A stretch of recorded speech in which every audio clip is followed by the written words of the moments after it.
President Trump did make headlines. That was late yesterday after firing both of the Democrats on the Federal Trade Commission. Both say they were terminated illegally, and they do plan to sue to reverse that firing. One of them, Rebecca Kelly Slaughter, is a fired FTC commissioner and joins us now. Good to have you, Commissioner Slaughter.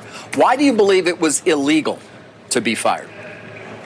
Thanks so much for having me. It's not a complicated question. The statute that governs the FTC is very clear that commissioners can only be removed for cause, for neglect, malfeasance, or inefficiency. And the president did not allege any of those things on my part or Commissioner Bedoya's part. And the Supreme Court 90 years ago said that statute is valid and constitutional. And in fact, the only time an FTC commissioner was attempted to be removed in 1935, the Supreme Court reversed that removal, and that precedent has not been violated for 90 years. Right. Until that was FDR, I guess, back in 35, as you say. So do you expect that this is going to end up at the Supreme Court, as seems to be the desire, perhaps, of the administration to test that 1935 ruling? Well, I think, like I said, the precedent is clear, and Commissioner Bedoya and I are in it to fight as far as we need to take it.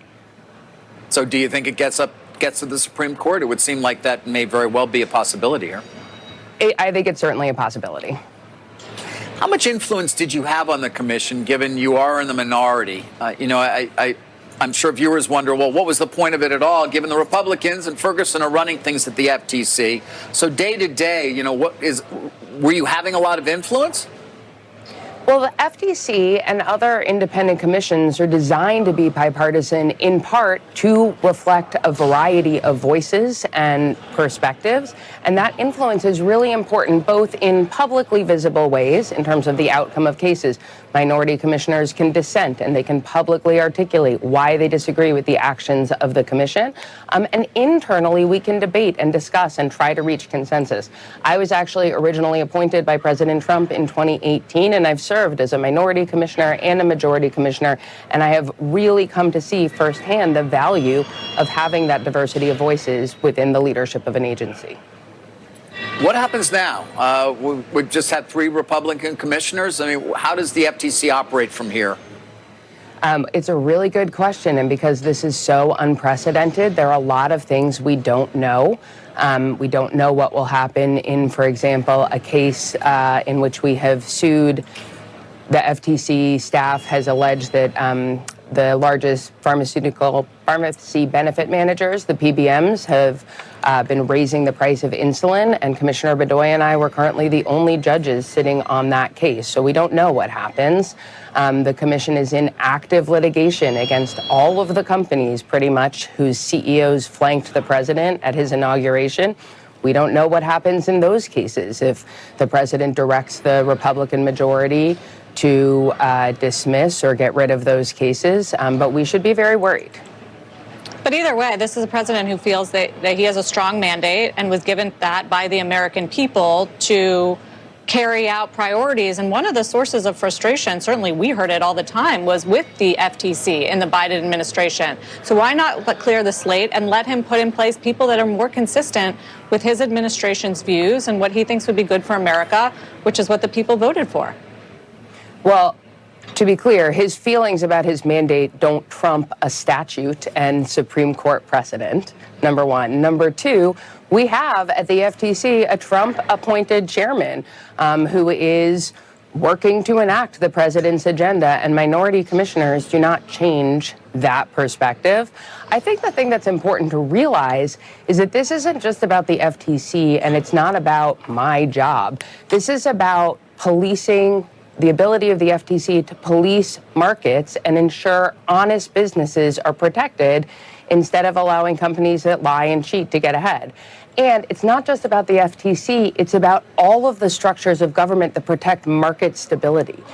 If I can be fired, I don't know why Jerome Powell can't be fired. He was actually appointed by President Trump around the same time as me in early 2018. And so the markets that depend on the stability provided by government institutions should be very concerned. Yeah, this quasi-judicial independence in a sense. to extend that, if in fact the president, let's say this goes to the Supreme Court and they uphold his right to remove commissioners such as yourself, conceivably he could remove Republican commissioners as well if he disagrees with their rulings, correct? Yes, that's exactly correct. And that is what happened when FDR tried to remove Commissioner Humphrey. He said he didn't agree with him on a policy basis, and the Supreme Court said that was illegal.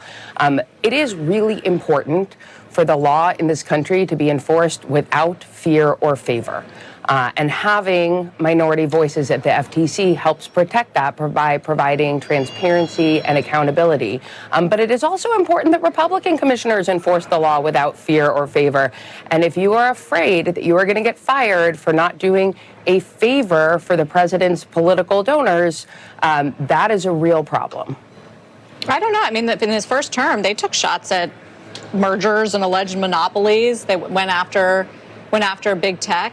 I think what happened was Lina Khan politicized this agency and sort of took the FTC's powers into new heights and created a lot of consternation and made it a lightning rod during this election. Isn't that part of the story here? I don't actually agree with that at all. I mean, as you said, a bunch of the lawsuits that Chair Khan shepherded were begun under the Trump administration the first time.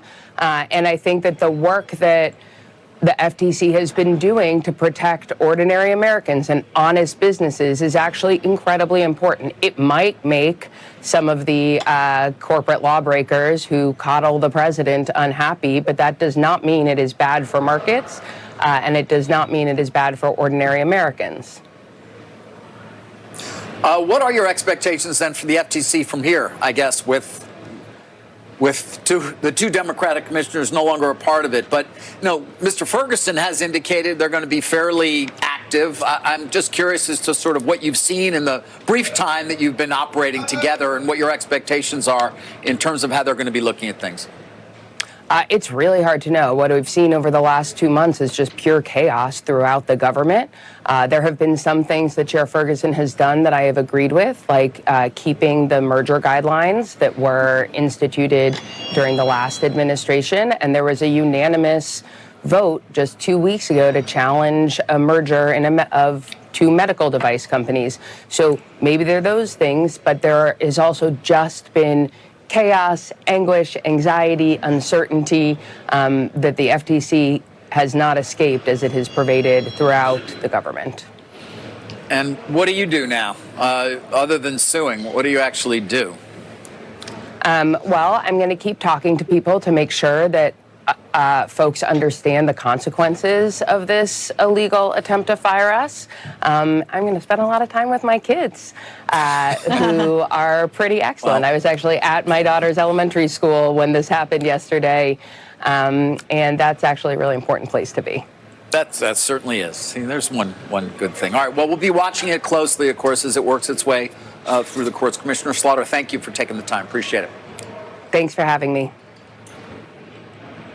There's a difference between Jay Powell and Lina Khan, which is that Lina Khan was more of became a political football, right, during the election and beforehand, and took on issues that the FTC, that a lot of people thought were overreach, like non-compete, that subsequently had to be blocked in court.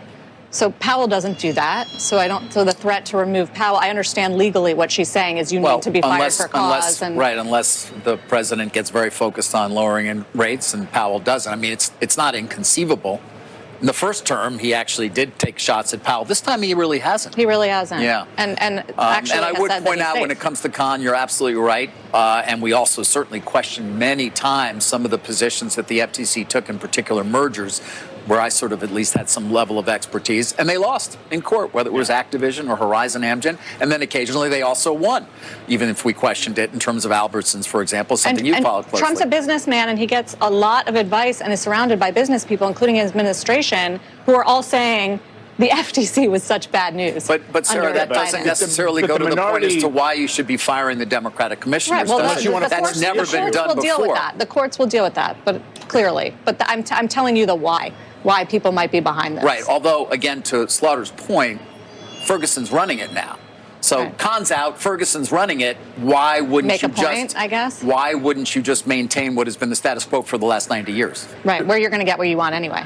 Right. To force the issue and assert the authority to do this. Correct. With the unitary executives kind of being their key, one of the key points I think he's they're trying to clear out people who are not consistent with his views. Others believe that they're trying to simply take control of as many of the levers of power as they possibly can throughout the government. Let's see what happens.